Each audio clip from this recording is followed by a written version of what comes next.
Yan po, hello po. Nandito na po kami. Yan, naliligo sila. Pamaya-maya kami naman.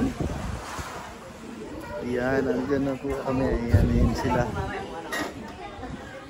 Si Dindo na lang po inaantay namin. Mamaya-maya nandito na siya. May nasikaso lang po eh.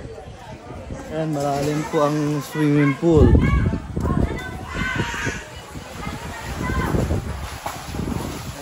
Tapos meron po kami. Ayun po yung room namin doon yung sa may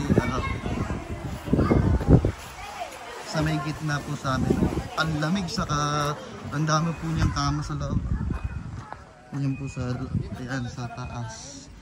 Sa pangalawang pinto. Malawak po siya.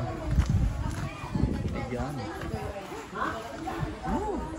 Ganda siya di. Sobrang ganda dito.